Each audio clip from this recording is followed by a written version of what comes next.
Hello, hello, hello, and welcome to another episode of the Planning Commission podcast. Today's episode, Dorms, Dining, and Driveways. Campus Planning with Drew Alexander. The Planning Commission podcast is a discussion you never even knew you needed. Sit back, join us for a conversation between a couple of old friends and their guests to talk about all the things that are happening in this wide-ranging profession called planning. Our views are our own and don't reflect those of any national planning organizations or any particular public agencies and only belong to us. So read your commission packet, know your Robert's rules, and enjoy this, the Planning Commission podcast. Hello, fellow commissioners. How are we doing today? Doing great. Been up since 3:30 a.m. thanks to an anxious dog. Yay. Yeah, you and that dog. That's a whole other topic. We will just pause right there. All right, let's get into our episode and start with our role. Commissioner Minshaw. Present. Hey, she's here. Listen to that. I'm here. Listen to that voice. It's strong. It's mighty. All right. Welcome back. My voice is back, and I have a second grandbaby, so it's exciting. Wow. Oh my gosh. Second grandbaby. Congratulations. That's wonderful. Nice. All right, Commissioner Kostelek. Present. And I am here. All right, our agenda today, discussion item, whiskey pairing, interview, and lightning round. Can I get a motion to approve? So moved. Second.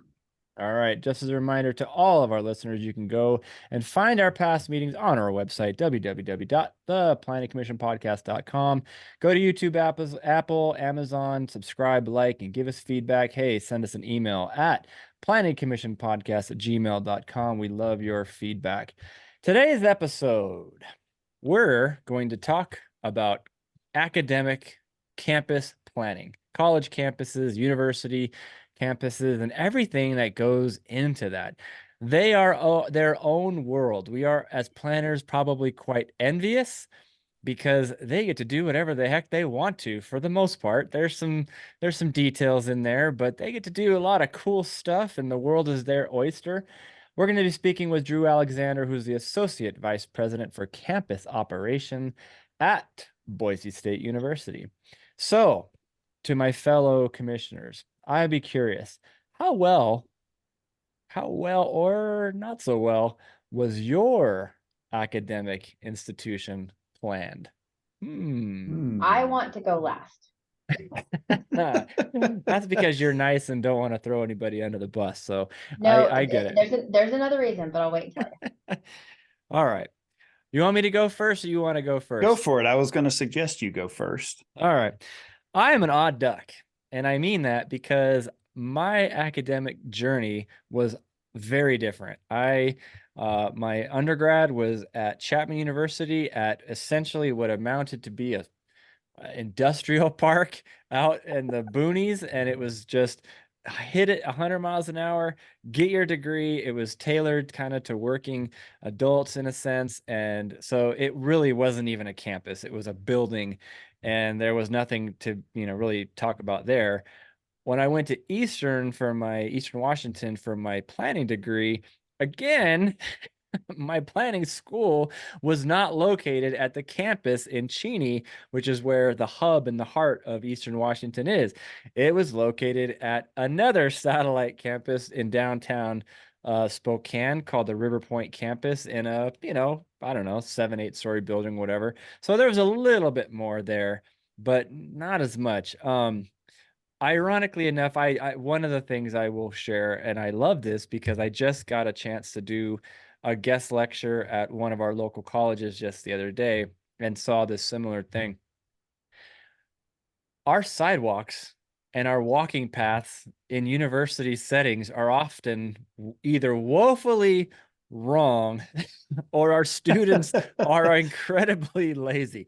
And I don't think it's lazy. I think it's human nature of wanting to go from A to B. But even at the School of Planning at Eastern Washington, I'll never forget, every day coming in, we had this, sort of a triangular shape, kind of a walkway that took you away from the front door, and all the students went straight line in the grass, under the trees, kind of a thing, to the front door. And it was quite an ironic twist, given we were going to the heart of getting a master's degree in urban planning. And I always laugh and think about the approach of plant all the grass, let everybody tell you where it should go, and there you go. And so my background on academic institutions and campuses is a bit limited, but I will say Don and I had the chance to do some work up at in Pullman and University of Idaho, doing some campus audits, and I think was saved a little bit by seeing some examples that were pretty cool. Traditional Particularly campuses that you didn't get to experience. the climbing walls, right? Like, wow, what a spot that is. But like Washington State in Pullman, Washington, really great campus, and there's a lot of other examples. So anyway, little detail. Now I don't have a lot of background to be able to pull from.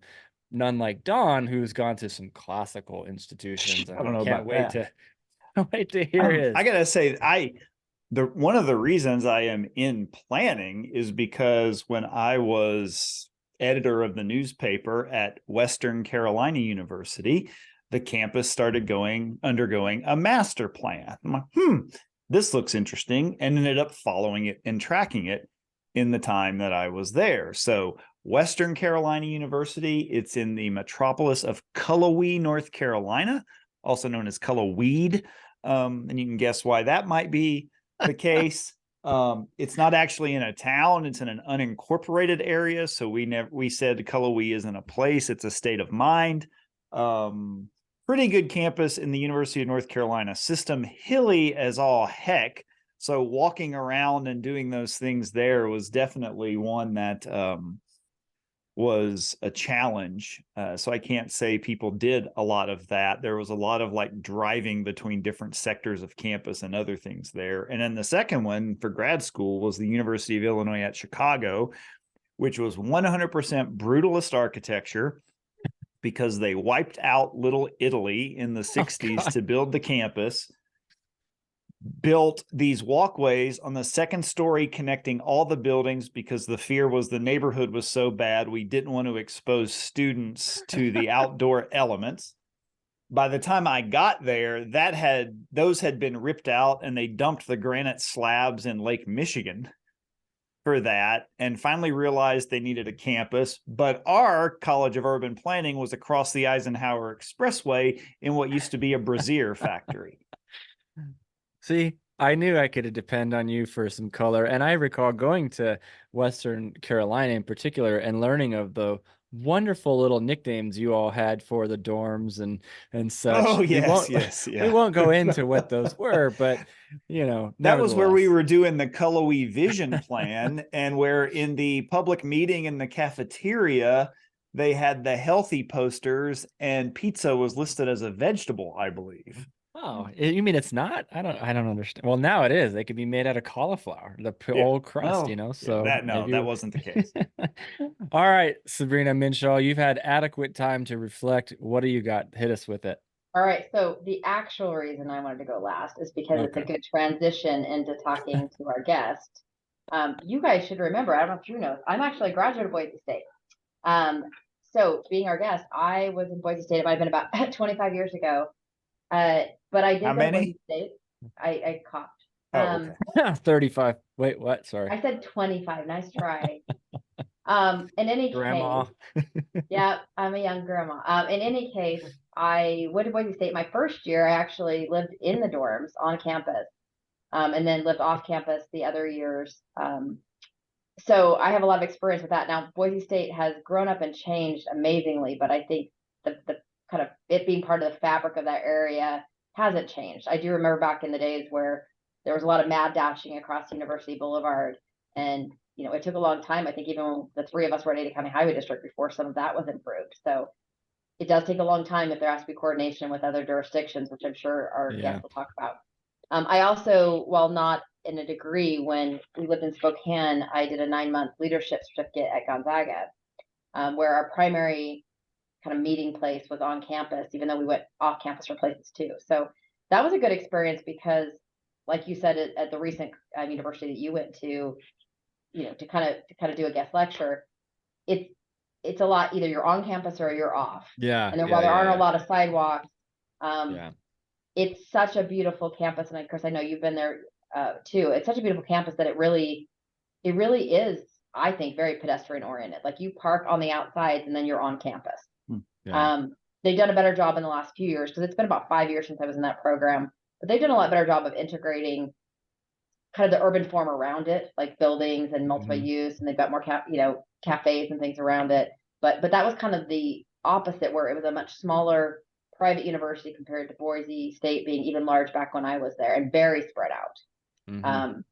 But yeah, so as we get into some of the questions with Drew, I can give some of my remembrance from years ago of especially living in the dorms, and it was a hike to get all the way across to, Yeah. going to the cafeteria and getting food. And the locations of the dorms even back then were extremely spread out. So I don't know that some of those services, like student union building and whatnot, were maybe as used as it could have been to create a community culture, because it was so spread out. Yeah. So Gonzaga's that'll be something we can talk about.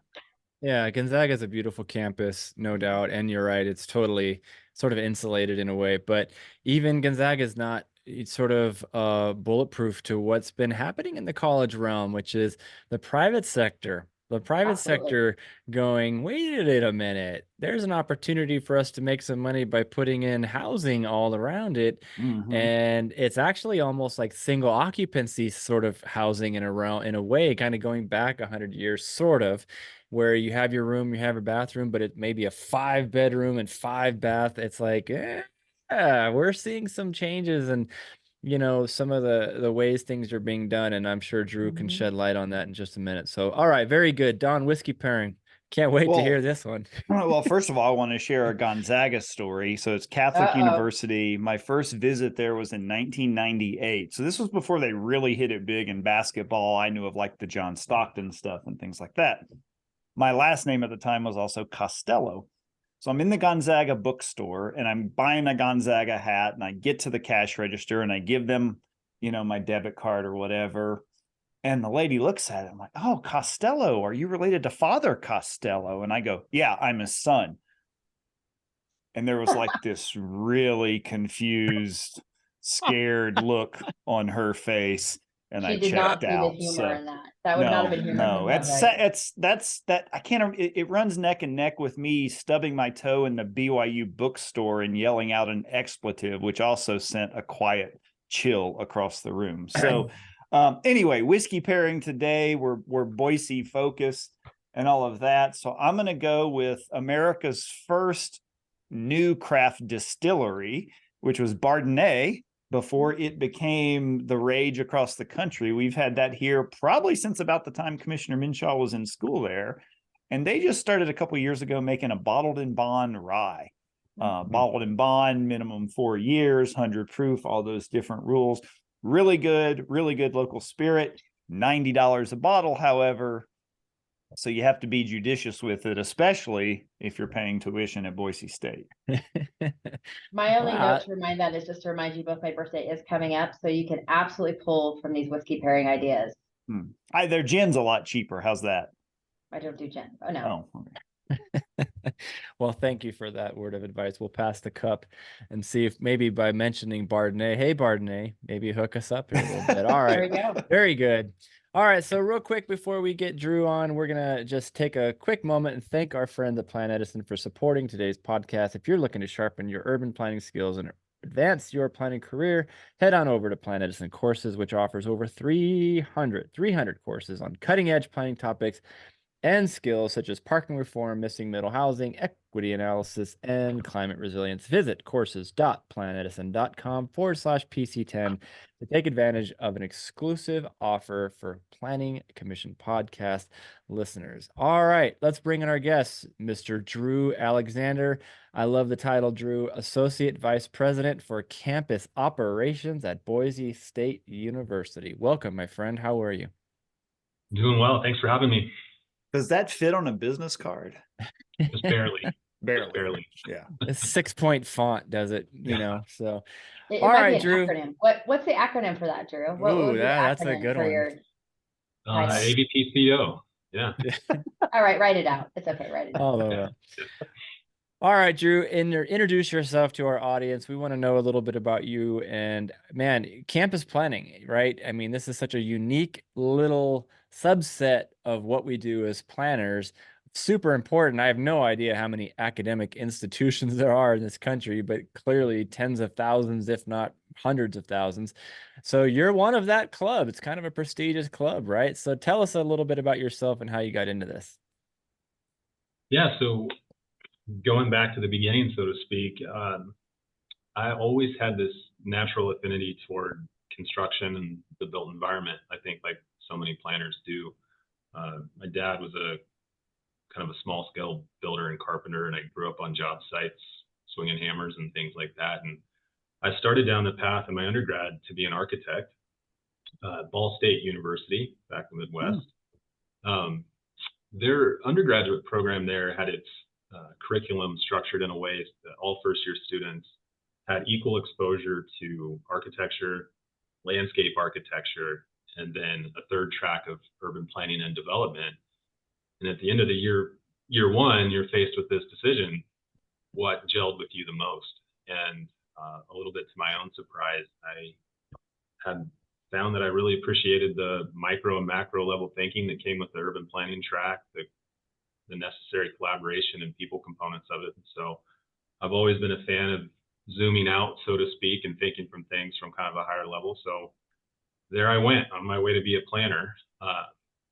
And after graduating from that program, I found myself moving out west, working as a city planner, doing a lot of current planning work, entitlement, some comp planning, strategic planning work. But 3 or 4 years of that, decided to go back to school and for a MPA, and that's what brought me to Idaho.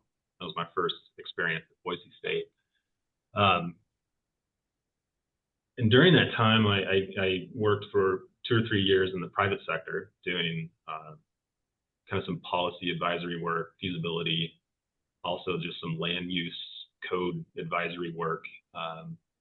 But it was that experience that really solidified for me that I'm cut pretty firmly from the public sector cloth. So for good reason, I was in the middle of an MPA program too while I was doing that. Knew kind of that's where my calling was, and that's where I probably wind back in that role. And so about 10 years ago, this role at the time was a capital planner, which a lot of universities will kind of publish a campus planning role as a capital planner or facilities planner.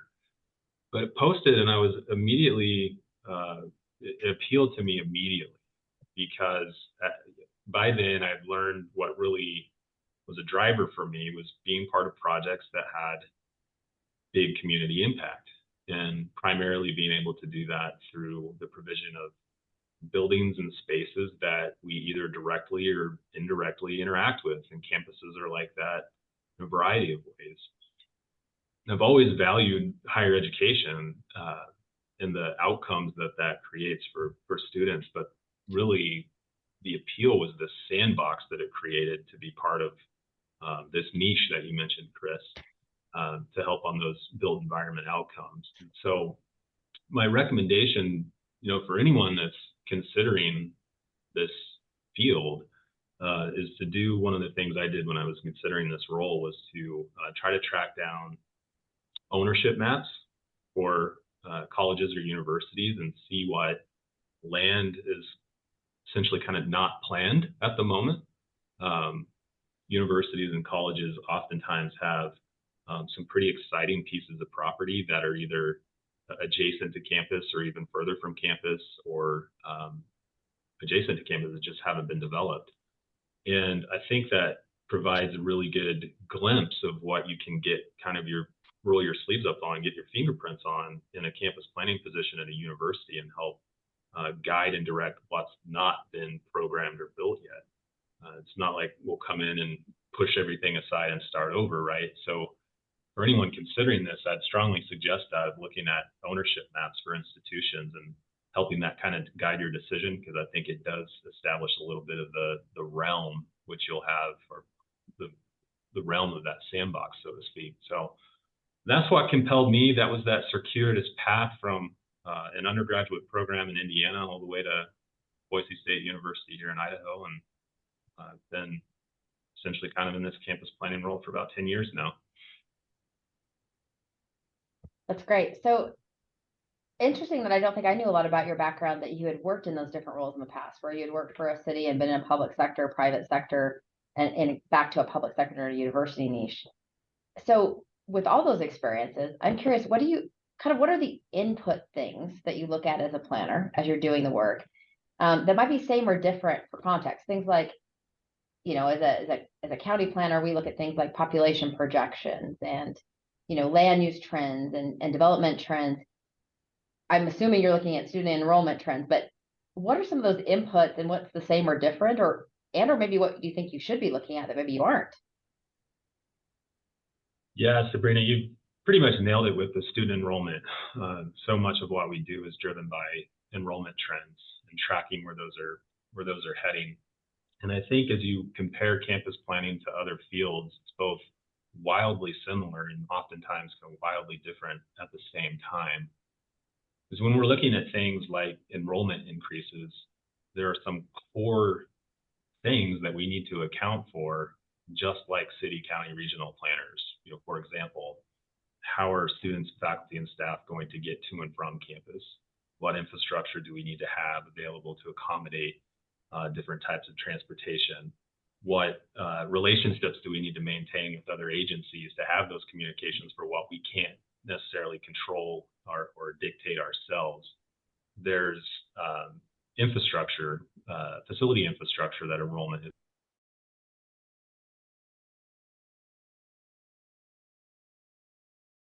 And then maybe most similarly, there's this huge question around housing when our enrollment is increasing. And especially if you're an institution that doesn't have a higher percentage of commuter students, you have this housing challenge to solve. And in high cost markets, not just where students are going to reside, but also what challenges is that going to present to your workforce and your faculty and staff, and how is that going to impact your job advertisements and retention? So there are a lot of areas where enrollment, I think, directly influences planning at a campus, very similar to it does in other areas. Where it may start to differentiate a little bit is that students are our customer. They're our primary customer. At the end of the day, our focus is on the types of spaces they need to be successful. So we have this, that's I think where a lot of the niche develops, is that we're also crunching numbers and running feasibility on research space, student support space, like student unions, like you mentioned, dining facilities. Because at the end of the day, if that backbone level facility support isn't there for the experience, it's going to inadvertently impact those enrollment numbers. Mm-hmm. The other area that I find fascinating is that there's this kind of an accountability factor as a planner at a campus, because it's your project. You're not only helping create the framework and the vision, the planning aspect, but you're going to also be working with the people that design, build, and ultimately maintain that building. Mm-hmm. And so as a planner, that can be kind of nerve-wracking, because you could be walking across campus and someone might say, who the hell decided to put a building there? And it's folks like me who are part of those decisions that are trying to make the right decision on land use, location, sizing, aesthetics, all of those things. You can't cloak yourself in the zoning ordinance and go, it was a developer thing, right? Right, exactly. In city and county planning, you're often helping with that vision, but you're kind of at the whim of the development community to see that play out. And, an example here, we're building a res hall on the river, and it's kind of representing this philosophy shift that we're having, that we're trying to be much more infill minded, maximize the land that we have on campus now without immediately going to kind of a horizontal expansion mindset. That comes with complicated sites, complicated construction, and all these things. But fortunately, so far, I've not had too many people say, why are we doing that building there? But here in a year and a half, that's going to be occupied, and we own the building. It's going to be our asset. So it's really the full spectrum. And I think that's really unique working in this type of planning, that there isn't a break, so to speak, once you've created a campus master plan or helped with the university strategic plan. You're also there as these products are built. I actually think that would be refreshing. Like it sounds like there's a lot in common, but the minor control freak in me, I think as a public employee, since we have private folks part of our host, but as a public employee, most of my career, I think that's one of the things that is frustrating is, you have a vision, you have certain ways to help guide things, but your influence is relatively minimal in terms of how it gets implemented. So being able to see, and like what you're describing, an even quicker impact and a quicker result of planning where it's not as long of a timeline always, I think would be helpful. So quick follow-up questions. We have so many for you, but as a Boise State alum, I still feel quite vested in how Boise State's doing it. I'm curious, just as a public planner, we always look back at history and say kind of what are the trends, what's been happening. When you talk about just a real narrow window of that of on-campus versus off-campus students, I experienced both. How, let's say 25 years, how in 25 years have you seen that change? And what is BSU like looking at in terms of that dynamic? So from the 25 years ago, what are we seeing change from the Are you seeing more or less staying on campus or being commuter? I mean, Boise State has both as what they're doing. Yeah, so therein lies our biggest planning challenge that we have here at Boise State is that our evolution has been very rapid, very quick. It wasn't all that long ago that the enrollment percentages were predominantly what we would say kind of a commuter population. I don't think 25 years was all that long ago, so I'm with you. Right. And, it was 4 or 5 years ago, our incoming cohort was right at 50% out of state, which wow. If you were to tell folks that 25 years ago, I don't think anyone would have ever thought we would have reached that point. No, you got a wow for me. It was not that 25 years ago. And we have 6 million square feet of space now. 2 to 3 million of that has been added in the last 15 years. And so we are really trying to just keep pace with the institution's growth. And Chris mentioned this and may talk about this a little bit more later, but with such a breadth of priorities, ranging from labs, administrative space, transportation projects, housing, there's only really so much an institution can tackle.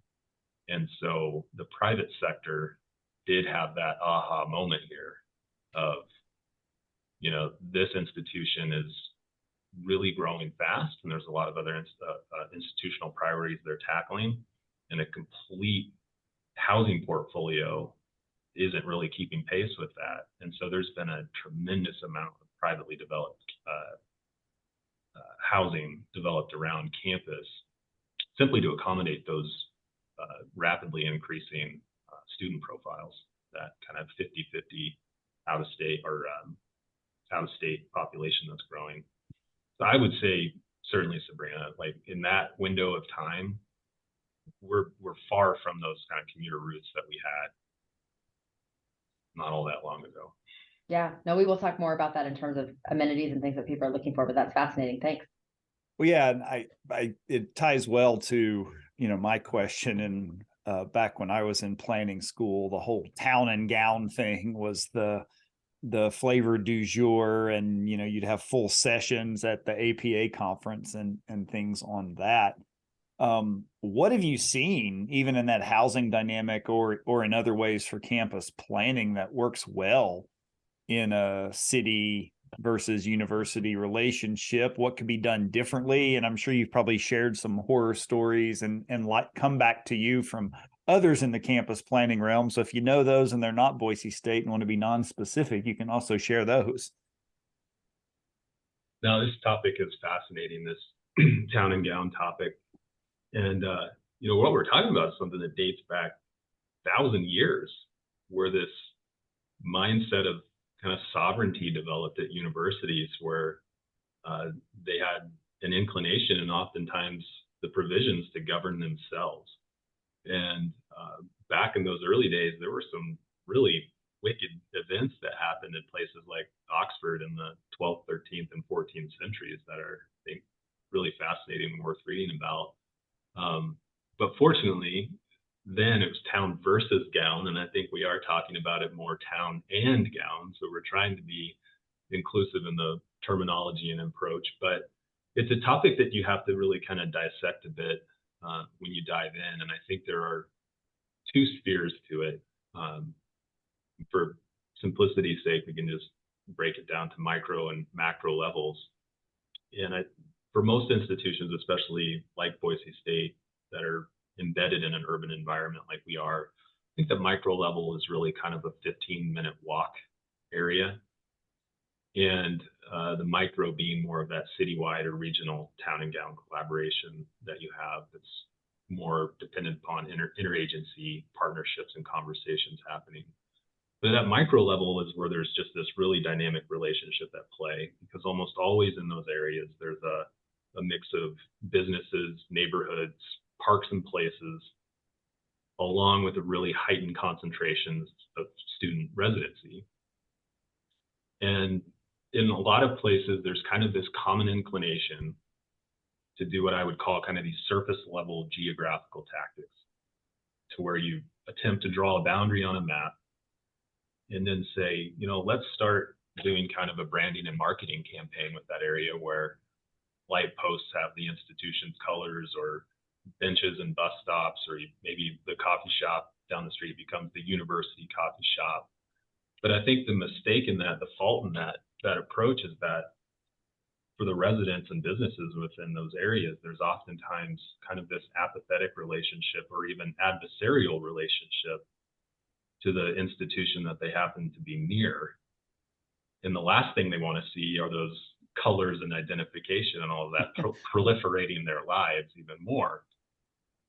And so what I've found to be kind of the foundation of a successful town and gown model really lies in initially good communication, and not any type of communication, but proactive communication. You know, it's one thing to call a neighborhood meeting when you might have an expansion or a development project in the works, but creating a space that's low stress, welcoming and accommodating, and frequent, and you know, listening sessions are their own thing, but at some point you have to transition from you have to be able to say you're heard and here's what we're going to do. So that's a key piece of it. I think the second key element is solid shared governance models. A lot of even the relationships that happen between institutions and agency partnerships happen suddenly or in a moment of some sort of crisis or problem to solve. Places where town and gown relationships are really thriving are where there's this system in place where questions are asked and conversations are had and brainstorming is allowed without a real fire to put out. I will say that piece is more challenging when you have an institution that's in a big metro or a mid-sized metro. If you happen to be a planner at an institution where it's really clearly kind of the anchor economic engine of a town, that shared governance model is a little easier to achieve. But when you have a city around you that has so many other irons in the fire, it can be a little bit difficult to climb that hill and get that buy-in and find those champions at other agencies to tackle those important questions frequently, and not just, again, in those moments of crisis. But then I would say the third element here is having the personnel dedicated to these efforts. You'll find in places that are rock stars on this front, they have offices dedicated to off-campus life or community engagement. We're kind of getting there here at the university, but you know, for me, if I go to a neighborhood association meeting, I can't really represent on all things. I can't speak on the code of conduct or student behavior. I can really advocate for our master plan and our planning efforts, but it's kind of a team effort on these town and gown strategies, where you need at least a really good representation across those many aspects of a university to speak on behalf of the institution. Places struggling on this front are those that are just not doing those things and still kind of rooted in this mindset of sovereignty. And a lot of places still don't have to abide by local zoning ordinance, ignore comp plans, and still have this myopic kind of insular approach to their planning efforts. And most of any engagement that they do is sort of based upon requirement. But, you know, a few rock stars, like I said, come to mind, like Athens, Ohio, Clemson. Those are folks doing really good things and have been doing awesome things on Town and Gown for a long time. And for anyone listening interested in this topic, there's an association, the International Town and Gown Association. It's all they do. They have a conference every year and they talk about town and gown relationships, and it's actually based in that organization's based in Clemson. I don't think you noticed this, but a little piece of Don just died when you gave credit to Clemson. He's a Georgia guy. No, you pronounced it incorrectly. It's Clemson. You got to put a P yeah. in there. Well, and ironically, I was having a conversation a few weeks ago because I live near one of the gateway corridors to the city and Boise State, but it's also a state highway. And we were talking about, man, wouldn't it be great from like the freeway in to put like blue and orange horseshoe prints or something on the street coming in and identity like that. And ironically, I know that from going over to Clemson University a lot growing up because we were only about 2 hours from there, and they've got the tiger paw prints on the highways coming in. But I also think of like the really confused puppy dog head tilt you would get the moment you went into the DOT to ask for that. So note for all listeners, if you're listening to this on just a pure audio podcast, this is your reason to download the YouTube videos, because you could actually see the facial expressions when we talk about certain universities on Commissioner Kostelik. Yeah. And Drew, no poker face. No poker face. Drew, what I heard you just say without saying is that you probably aren't too thrilled with the numerous times you have to go out into the community and defend students playing beer pong out on the front yard till midnight, you know, or folks up on a roof like I saw one time with a big banner say, "You throw it, we drink it." And I'm like, well, that probably gets a little old, I'm guessing, huh? It does put me in an awkward position. It's one of the harder things to sponge up. Yeah. Yeah. I mean, you're responsible for all of their behavior, Drew. We know this. So let's turn the page, and we're all curious, you know, the modern college student, which already I think has changed quite a bit. I would think so. What does that even mean? Because again, if you go back, you know, let's say 75, 50, you know, even 35 years, we probably have a much more, a tighter window of age in terms of enrollment. Whereas now you're seeing folks, you know, with varying age backgrounds pursuing higher ed, you know, doctorate or PhD or master's degrees and stuff like that. So it's all over the place. But the question is, what are the vast majority anyway of modern college students seeking from a campus experience? What do you hear from them, and what are you trying to deliver to satisfy what they're seeking? Yeah, I think for modern students these days, I think it would be natural to feel this way, and it's understandable that with cost of education coupled with cost of living, especially in many metros, that students are wrong to have these types of questions. And there's this evolving definition of value.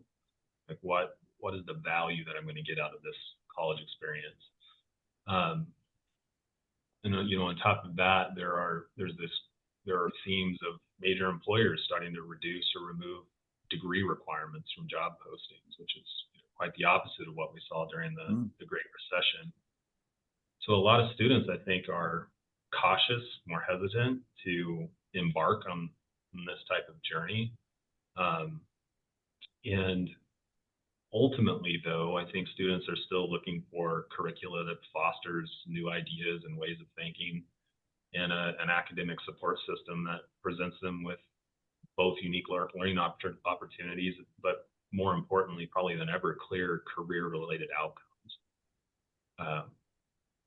And as far as a campus experience goes, our goal is still to create a place that's welcoming, memorable, and supportive of both social and academic pursuits, especially in places like Boise State, where we do have an increasing on-campus residency forging strong social relationships is so crucial for that long-term success to reach graduation, that we try to create like third places, third spaces, and areas where studying can occur. We've housing communities that are naturally kind of by design conducive of bumping and colliding with one another early on, so you can form those relationships. So it behooves us as campus planners to equip our academic and administrative leaders with a built environment that checks that box. I will say though, students are a really great customer to have. They bring energy, curiosity, and openness. That's kind of hard to find in other planning areas. But they can be slightly difficult constituents for long-term planning. They're here for a window. And so when you're trying to capture that audience to weigh in on something like a 5 to 10 year master plan, it's you have to be scrappy and creative to set that engagement hook and get them to provide you with that feedback of either what's working well now or what's lacking. Wait. Challenge in the What I just heard you say is public involvement.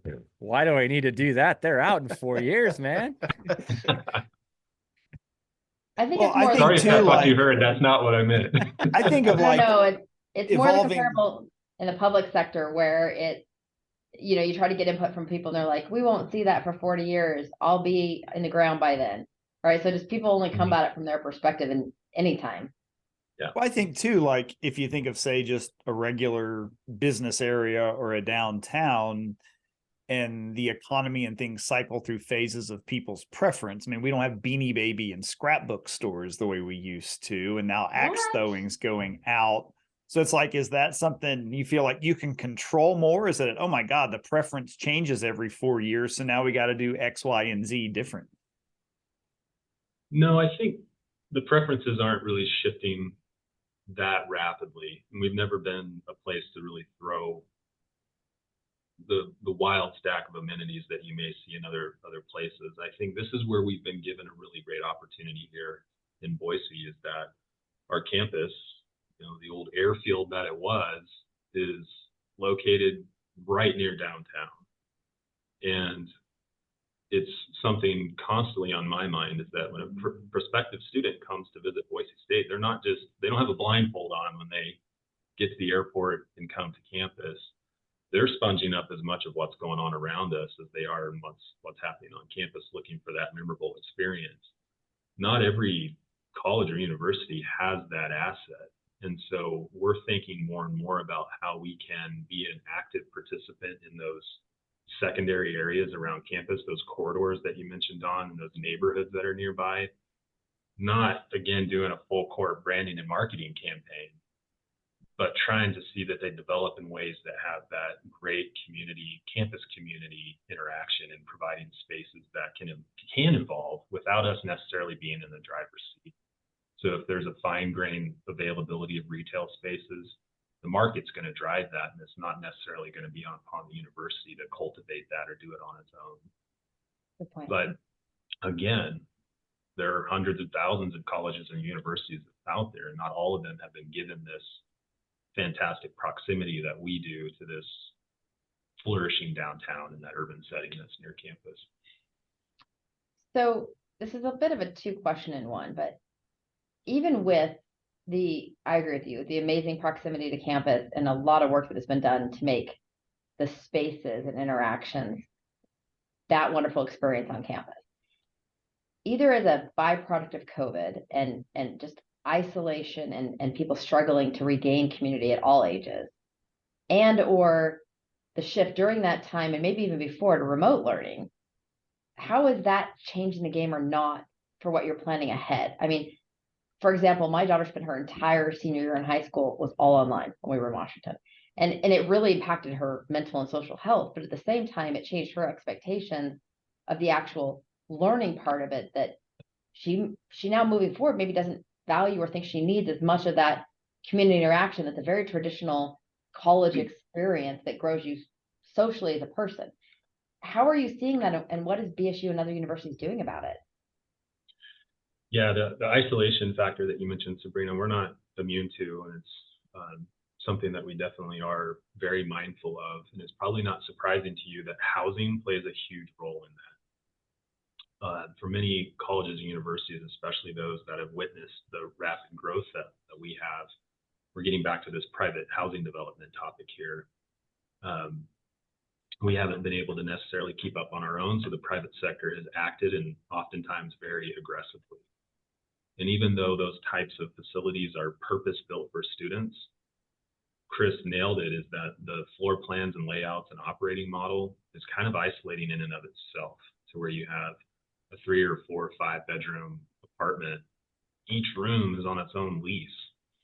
And when you don't have capacity for first year students, you inevitably see first year students starting this academic career in a space like that. So what I think that does for us and other institutions is it should put us in a place to be aggressive on what we can do best and what the private sector isn't doing.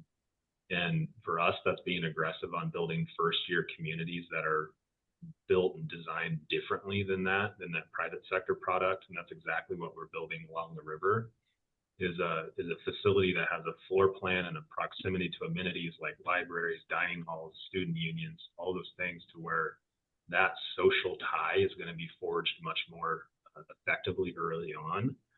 And there's stats out there that show if you are a first year student in a community like that, your go-on graduation rate is 70% higher than it would be if that wasn't the case. And so for us, that's really a huge focus. And I imagine many other institutions are in a similar spot, as it factors also to this isolation question that you offered. The remote work is, or the remote learning, we still see that many students may have 1 or 2 online classes, but the majority of our enrollment are still mostly in person, and that's still what the preference is. Our challenge really is on what remote work is doing to the space that we have. Like many others, is trying to figure out how we best utilize and capture the space we have available as we've now entered this hybrid environment. Physical space on any campus is a very precious commodity. And again, it's going to be one of the more critical things I think many colleges and universities do, is to try to figure out how we evolve post-COVID with this hybrid remote work environment.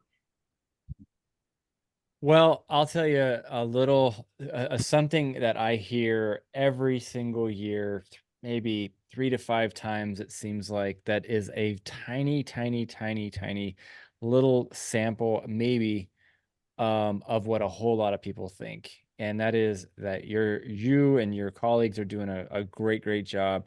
I think that the city of Boise and the relationship, while sometimes it's not always going to be perfect, are doing a really good job. And here's where I hear that. Boise State, for a lot of folks who may know it out there, it is trying real hard and has been for quite some time in the world of football. And you hear this comment in the news all the time, that they bring somebody in, a young student that wants to play football, a good recruit, right? And they choose the campus, they choose BSU, and one of the comments that they always say is they fell in love with the city. They fell in love with the area. And obviously the campus has a major part of that, right? And I think that's a testament. It's one little way of getting a little wind in your sails. You get that positive feedback in a lot of different ways. But when you hear somebody who comes from a different part of the country to our modest sized city and sees everything that happened on the campus and outside of the campus, and then chooses to relocate sometimes thousands of miles away from one location to a whole new world because of what they see, that's a pretty good, I think that's a pretty good sample of the good work that you do. So enough of the kudos. Let's tear you down with a lightning round question. So thank you, first of all, for your insightful comments. I'm going to pepper you first, and then we'll toss it around. E-scooters, yes or no? That was on my list. And no, Dawn, you cannot answer this question. Drew probably has archived a couple of emails from me on that topic. Yeah, this one has been changing rapidly for us. We're, I think, the early adopter of a single vendor model here in Boise.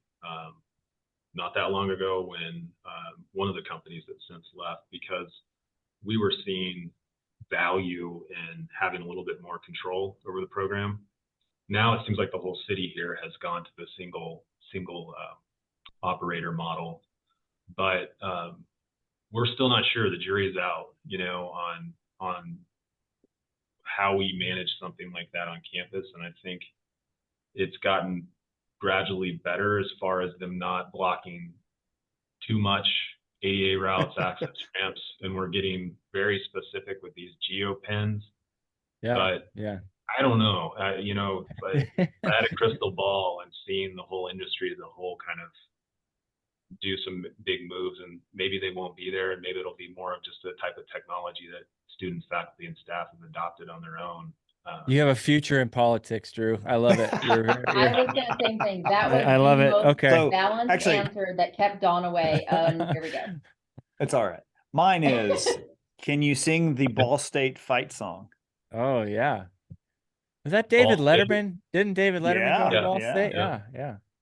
No, unfortunately, I can't. Sorry. Do you remember any of the Ball State fight song?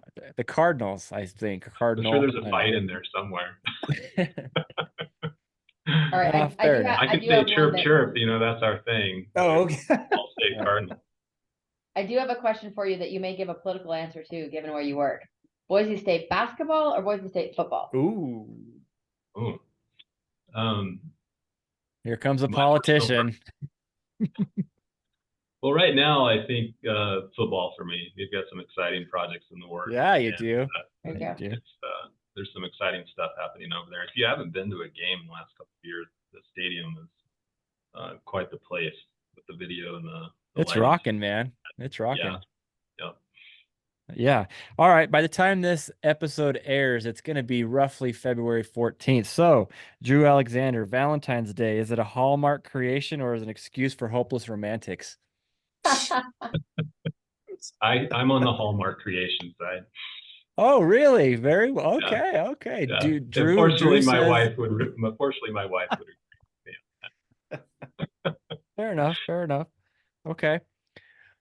What's your go-to order at the Student Union Food Hub? You walk in there, what are you getting? I typically go to our South Fork Market, which is across from the sub. Oh, yeah. Has a pretty good salad bar over there. But Buster's Kitchen is also worth riding the free Bronco shuttle to campus. They've got a pretty good spread. And by the way, for any Boiseans out there, you can get on that shuttle for free and ride it around its loop anytime you want to get on that thing. So a good way to come visit campus. Man, when we had the big snow a couple of weeks ago and the regular buses were running woefully behind, I'm like, ooh, I'll just walk up there and get the Bronco shuttle. But that was the day, we're not starting till 11. Ended up walking to downtown. My thought was, you're talking about all that food. I mean, you got Chili's right out the front door. Why aren't you going there? Right. Yeah. It's always beckoning me. None of those food options were there when I went to campus. It was like pizza, hot dog, or the mystery. It was like one thing in the Student Union building.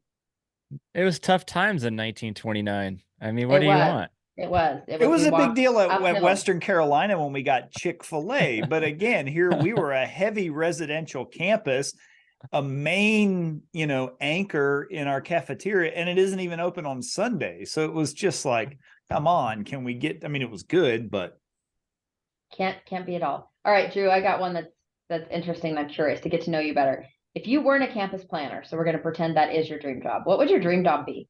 It could be something random.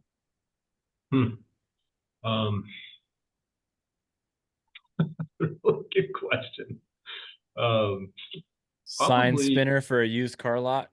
Sign spinners out there. I want to bartend in Mexico at a resort. I think I would go. I still love being creative in a construction capacity, so I think I'd be some type of carpenter or home builder. What's the coolest thing you've made? Did a full camper van build on a shell of a van a couple years ago. Pretty proud of that accomplishment. You might be handy to have around. So, thanks to YouTube University on that one. There you go. So assuming you're a binge watcher of TV, what was the last TV show that you binge watched? Yeah, Fargo season 5. Oh, Did you into watch the 1 through 4 or just straight to 5? Skipped like 3 and 4 because it's like the anthology type. So yeah, just went right to season 5. All right. Do you guys All have right. any I would recommend it. It was rivalries? good. Do you guys have any rivalries when you go to the Town and Gown Conference like they do in football or basketball? Do you like razz the Utah State folks? What do you do there? No rivalries, so to speak, at the Town and Gown Conference. But I tell you, there was a conference I went to that was fascinating. It was the Conference for Academic Workforce Housing.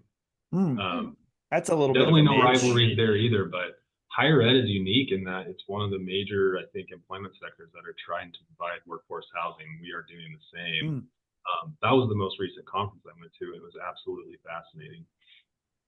Very good. Well, Drew, as we wrap up this episode, I just one last request. I know this might not exactly be in your day-to-day, but can we get a hard rock band to fill the stadium for our summer concert and not automatically have to go country every single time? Are you Can we thinking like put Guns N' Roses, or I mean, I'm down for a geezer reunion tour of Metallica, Guns, and Ooh, AC/DC would be all. I mean, come on, they're all trying to make. They got alimony to pay, right? So they're still trying to make money. Bring them in. Come on, let's. I will do my best, Chris. I will I put in the work. appreciate that, Drew. Yeah. All right. Well, Drew Alexander, Associate Vice President for Campus Operations at Boise State University. Thank you for taking time and speaking with us about campus planning. We appreciate it. It's been my pleasure. Thanks again for having me. All right, to my commissioners. Well, let's go to our audience real quick. As a reminder, go to www.theplanningcommissionpodcast.com. Reminder to subscribe, like, leave us comments and feedback. We always appreciate it. Now, to my fellow commissioners, can I have a motion to adjourn? So moved. Time to go to Chili's. That's right. second. All right. Thank you, everybody. We appreciate it. We'll see you next time. Hey, everybody. Commissioner Danley here. Would you like to see more? Hear more? Well, we got you covered. Go to our website, www.theplanningcommissionpodcast.com. It's got everything you want. Guests, yep, past episodes, video, the audio, even our whiskey pairing, links to everything about all the people we've had on, books, websites, you name it. It's unbelievable. If you want to reach out to us, please. We'd be more than happy to chat. You can email us, planningcommissionpodcast@gmail.com. If you want to tweet at us, go for it, @planningcommish. We're also on YouTube with the Planning Commission Podcast channel, Facebook. Heck, send us a carrier pigeon if you need to.